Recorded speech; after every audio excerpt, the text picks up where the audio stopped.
How I became an actor.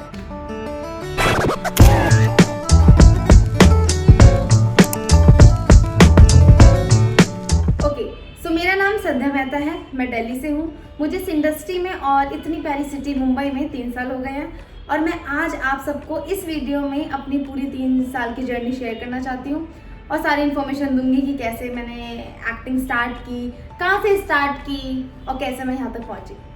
तो चलो start करते हैं। एक्टिंग का आइडिया आया कहाँ से मेरे को? आप लोग कह लो कि एक्टिंग का कीड़ा कहाँ से चढ़ा, एक्टिंग का भूत सवार कहाँ से हुआ मेरे को। ओके, तो मैं 8th क्लास में थी। तो 8th क्लास में मैंने एक रोड मैप बनाया था। ओके, वैसे ये आइडिया मेरे को रैंडम आया था कि मेरे को सिर्फ टीवी में आना और मेरे को मुंबई जाना है फाइनल। मैं इसके अलावा मेरे पास कोई प्लान बी था ही नहीं, बस प्लान ए ही था मेरे पास और प्लान बी मैंने कभी सोचा भी नहीं कि मैं इसके अलावा भी कुछ कर सकती हूँ। मेरे को सिर्फ एक्टिंग करनी थी। तो मैंने 8th क्लास में ही सपना देखा था कि मेरे को मुंबई आना है और एक एक्टर बनना है, टीवी पे आना है।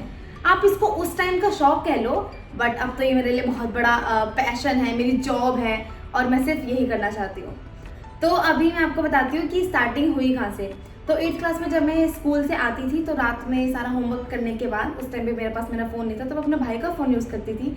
तो मैं अपने भाई के फ़ोन में रात में सर्च किया करती थी यूट्यूब पे, गूगल पे कि एक्टिंग कैसे करनी है, कहाँ जाना है, क्या करना है, कहाँ से सीखनी है एक्टिंग। कुछ भी नहीं पता था मेरे को, कुछ भी नहीं। ना मेरी फैमिली में कोई इस इंडस्ट्री में, ना मेरे कोई नोन में फ्रेंड, कोई भी इस इंडस्ट्री में नहीं है।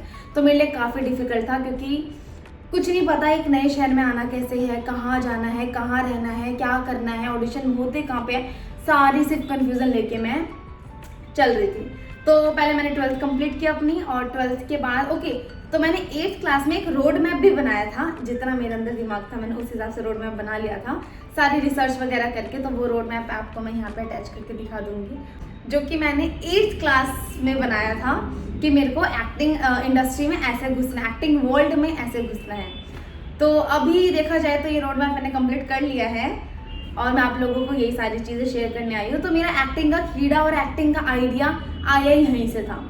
और बहुत लोगों की ना सोच होती है कि एक्टिंग सीखनी नहीं चाहिए, एक्टिंग बचपन से ही खून में होती है। ऐसा कुछ नहीं होता गाइस, एक्टिंग सीखना काफ़ी इंपॉर्टेंट है। एक्टिंग के मेथड आपको आने चाहिए क्योंकि आप सेट पे आपको वर्ड्स आने चाहिए कि हमारी इंडस्ट्री में कैसे लैंग्वेज यूज़ की जाती है या कुछ चीज़ें यूज़ की जाती हैं। जैसे एग्जाम्पल मैं आपको बताऊँ तो मैं एग्जाम्पल में आपको बताऊँ कि अगर आपको डायरेक्टर ये बोल रहा है कि अभी हम चीट शॉट लेने वाले हैं, तो आप लोगों को नहीं पता है कि चीट शॉट होता क्या है। तो ऐसे कुछ वर्ड्स के लिए ना हमें एक्टिंग सीखना काफ़ी इंपॉर्टेंट है, कुछ वर्ड्स हमें सीखना काफ़ी इंपॉर्टेंट है। इसलिए सीखना तो काफ़ी इंपॉर्टेंट होती है एक्टिंग। जो लोग समझते हैं कि मैं पैदाइश एक्टर हूँ, मैं बहुत टैलेंटेड हूँ, ये सारी चीज़ें नहीं होती है गाइस। मेथड, ये सारी चीज़ें सीखना काफ़ी इंपॉर्टेंट होती है। तो मैंने एक्टिंग कहाँ से सीखी? ओके, तो गाइज मैंने एक्टिंग तो जितनी मेरे अंदर नॉलेज थी तो मैंने बहुत सारे इंस्टीट्यूट निकाले, बहुत सारे इंस्टीट्यूट की लिस्ट निकाली। सारी लिस्ट निकालने के बाद मैंने एक इंस्टीट्यूट फाइनल किया। Guys I am so sorry, मैं उस इंस्टीट्यूट का नाम नहीं ले सकती हूँ, बट वो इंस्टीट्यूट में मैंने अपना डिप्लोमा कोर्स कंप्लीट किया, उसमें मैंने थ्योरी सीखी एंड देन प्रैक्टिकल के लिए मैं मुंबई आई पहली बार ऑब्वियसली। तो मैं मुंबई आई एंड वापस से स्टार्ट किया। बट गाइज मैं अपनी साइड से आप लोगों को ये सजेस्ट करूँगी अपने एक्सपीरियंस के हिसाब से कि कभी भी इंस्टीट्यूट ज्वाइन मत करना। आई नो मैंने किया है, बट बहुत पैसे लग जाते हैं और जितने पैसे लगते हैं उस हिसाब से कुछ नहीं सिखाया जाता है। तो गाइस प्लीज़ इंस्टीट्यूट ज्वाइन मत करना। इससे अच्छा तुम एक्टिंग सीखो थिएटर ग्रुप में। बहुत सारे थिएटर ग्रुप है मुंबई में, बहुत सारे हैं, आप वहाँ पे सीख सकते हो। आप कम पैसों में अच्छी एक्टिंग सीख सकते हो, बहुत अच्छी। काफ़ी सारे थिएटर ग्रुप है यहाँ पे। मैं सारे थिएटर ग्रुप के नाम यहाँ पे डाल देती हूँ। और भी वैसे थिएटर ग्रुप हैं जो कि आप बोलोगे तो मैं नेक्स्ट वीडियो लेके आ सकती हूँ उसके लिए।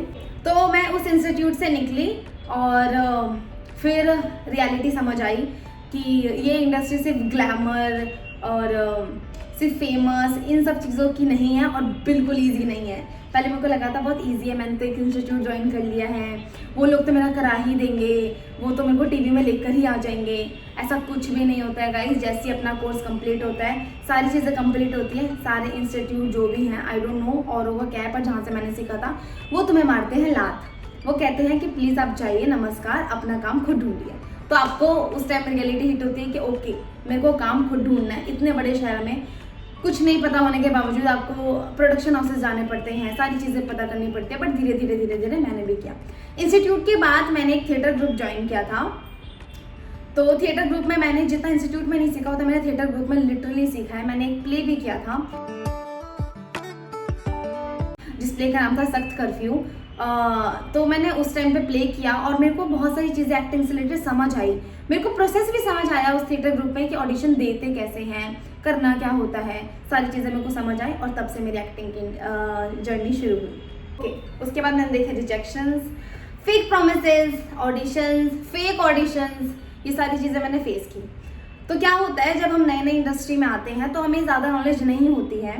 इस इंडस्ट्री में काफ़ी फेक लोग बैठे हैं, काफ़ी फेक एजेंसी बैठी है, प्रॉपर एजेंसी खोल के बैठे हैं वो लोग, लाइक अपनी दुकान खोल के बैठे हैं वो लोग। बिल्कुल ऐसे आप लोगों को बताएंगे कि वो ही एजेंसी है, वो ही आपको मूवी, वो ही आपको टीवी में काम दे सकते हैं, बट ऐसा कुछ नहीं होता गाइज। मैं टचवुड, मैं अभी तक ऐसी जगह नहीं फंसी हूँ, बट मैंने बहुत सारे रिजेक्शंस देखे हैं, बहुत सारी फेक प्रोमिसेस देखे हैं। ओके, तो मैं एक रियल इंसिडेंट बताती हूँ। तो स्टार्टिंग में मैं आई और मैंने एक ऑडिशन दिया एक शो के लिए। सो आई थॉट कि मैं तो बिल्कुल ही, अब तो लगने वाला है मेरा काम, मैं तो फेमस होने वाली हूँ, मेरा तो बहुत बड़ा शो आने वाला है, मैं तो बहुत खुश हूँ। तो वो एजेंसी जो है वो फेक ऑडिशन ले रही थी एंड मैंने वहाँ पे fake audition in the sense, मैंने तो अपना रियल ऑडिशन दिया था बट फेक एजेंसी में दिया था, ऐसा कुछ था ही नहीं। उन लोगों ने प्रॉपर ऑडिशन लिया, मेरा सब इंट्रोडक्शन लिया,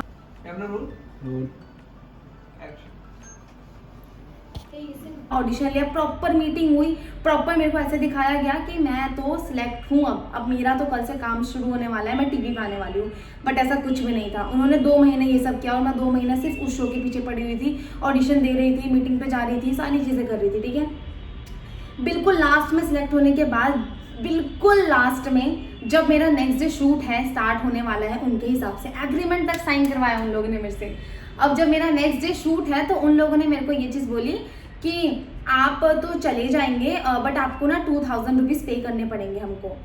तो मैंने पूछा, इतना तो मेरे अंदर दिमाग था, इतना तो मैंने अपने इंस्टीट्यूट और हर जगह से 4 लोगों से पूछ के ये तो फाइनल कर लिया था कि इस इंडस्ट्री में काम करने के लिए पैसे नहीं दिए जाते, पैसे लिए जाते हैं। ऑब्वियसली ये एक जॉब है तो मैं पैसे लूँगी अपने काम के, मैं दूंगी नहीं। तो मैंने बोला कि 2000 किस लिए, लाइक मैं क्यों दूँ 2000 रुपये। उन्होंने बोला अगर आप नहीं देंगे तो कोई और लड़की दे देगी और वो सिलेक्ट हो जाएगी। तो मेरे को समझ आया कि ये तो फेक है और इतनी लास्ट में मेरे को समझ आया। फिर मैं उससे थोड़ा सा पीछे हट गई, मैंने कहा ओके रिलैक्स, मेरे को काम नहीं करना आप लोगों के साथ, आप प्लीज़ जाओ। और मैं उस दिन इतना रोई थी ना, मैं इतना रोई थी, इतना ज़्यादा रोई थी, क्योंकि मैंने 2 महीने में ये बना लिया था कि अब तो मेरे को काम मिल गया है, मेरी सारी मेहनत सफल हो रही है, सब कुछ ठीक हो रहा है, बट ऐसा कुछ नहीं होता। उसके बाद मैं वापस से गिरी, वापस ऐसे बहुत सारे रिजेक्शंस देखे मैंने। फेक एजेंसीज तो मैं एक टाइम तक समझ गई, तो शुरू में मेरे को मैसेजेस से समझ आ जाता कि फेक एजेंसी है कि रियल एजेंसी है। तो बस रिजेक्शंस तो इस इंडस्ट्री में काफ़ी देखने के लिए, अगर आप आ रहे हो तो प्लीज़ रेडी रहो। अगर आप 100 ऑडिशंस दे रहे हो ना, तो उसमें से आप ये लेकर चलो कि 98 बार तो तुम रिजेक्ट होगे ही होगे, बाय चांस और बाय लक भी। मैं लक में बहुत बिलीव करती हूँ इस इंडस्ट्री में, लोग लक पे बिलीव नहीं करते, लोग मेहनत पे बिलीव करते हैं। गाइस मैं मेहनत कर सकती हूँ, मैं अपने साइड से 100% दे सकती हूँ, बट मैं लक में बहुत ज़्यादा बिलीव करती हूँ। अब ये मेरी बिलीविंग है तो है, लक वाली चीज़ तो है। इस पूरी वीडियो की सबसे इंटरेस्टिंग टॉपिक, तो सबसे पहला काम, मेरे को सबसे पहला पेड प्रोजेक्ट क्या मिला। तो मैंने एक ऑडिशन दिया एक ऐड के लिए, एडलवाइज म्यूचुअल फंड मेरा ऐड था।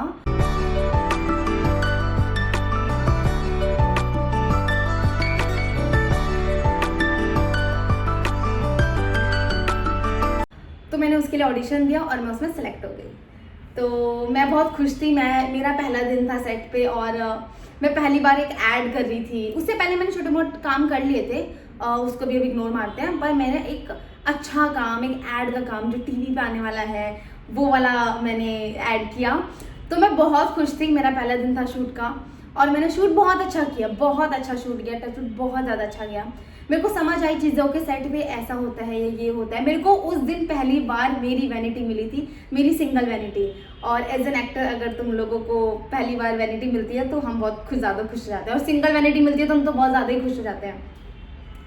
तो क्या हुआ उस सेट पे क्या हुआ, मेरे से ना बजट डिस्कस नहीं किया गया था कि इस ऐड का बजट कितना है या मैं कितना, क्योंकि मैं तो अपने में खुश थी कि मेरे को तो ये शो मिल गया, मतलब मेरे को तो ये ऐड मिल गया है, मैं तो बहुत खुश हूँ इस ऐड के साथ। ओके, तो मैंने क्या हुआ, तो मैंने ऐड खत्म किया। तो ऐड का पेमेंट क्या होता है मैं आप लोगों को बताऊं, तो अगर हम कोई ऐड करते हैं तो उसका पेमेंट आफ्टर शूट हो जाता है। बेसिकली अगर मैंने रात तक शूट खत्म हो गया तो रात को ही ये लोग पेमेंट दे देंगे, लाइक बेसिकली चेक दे देंगे या फिर पेमेंट दे देंगे। और अगर हम कोई टीवी शो करते हैं तो उसकी पेमेंट 3 मंथ्स बाद आती है, 3 मंथ्स बाद स्टार्ट हो जाती है आना। अगर आप कंटिन्यूटी कर रहे हो तो 3 महीने बाद आपकी पेमेंट हर महीने आना स्टार्ट होती है। तो मेरे को नहीं पता कि कितना बजट है, क्या बजट है, मेरे को एक कास्टिंग डायरेक्टर ने कास्ट कर दिया एंड मैंने उससे कोई बात ही नहीं की।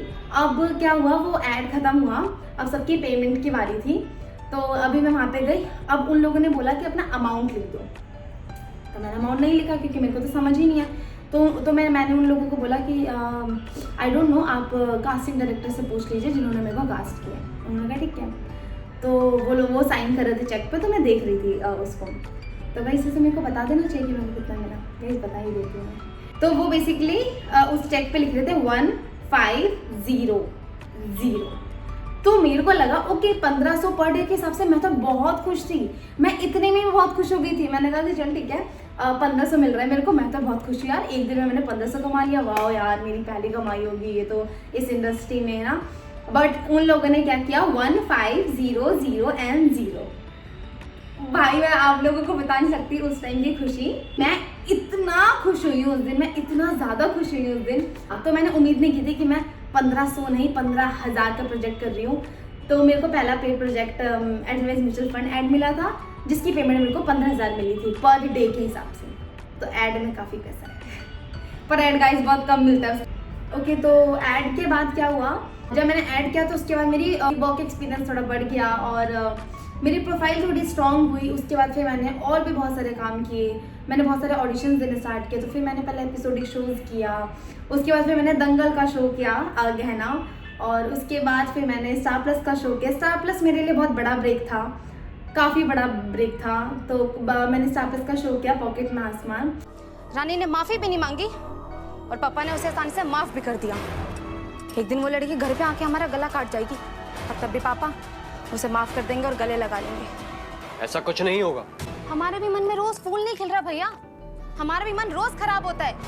जब शाम में हम सब्जी लेने जाते हैं तो सब्जी वाला तक हंसता है मुझ पर।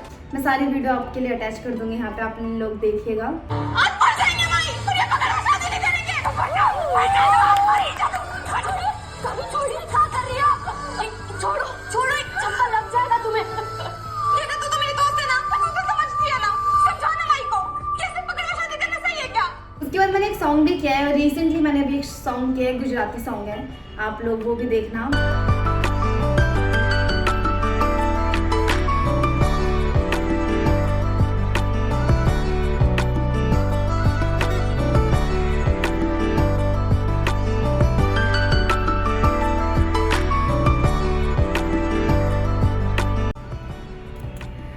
ओके गाइस, तो ये थी मेरी जर्नी, जो कि अभी पूरी नहीं हुई है। ये जर्नी शुरू नहीं हुई है, बस अभी चल रही है। जो मेरा मेन गोल है अभी भी इंडस्ट्री में और अपनी लाइफ से जो मैं चाहती हूँ, एक्टिंग इंडस्ट्री में जो चीज़ मैं चाहती हूँ वो अभी तक पूरी नहीं हुई है। मैं अभी उसी राह पर हूँ, उसके लिए बहुत सारी मेहनत कर रही हूँ। तो बस ये थी मेरी जर्नी, जो कि अभी चल रही है। अभी आगे मैं और सारी चीज़ें आप लोगों को शेयर करूँगी। तो मिलते हैं नेक्स्ट वीडियो में, बाय।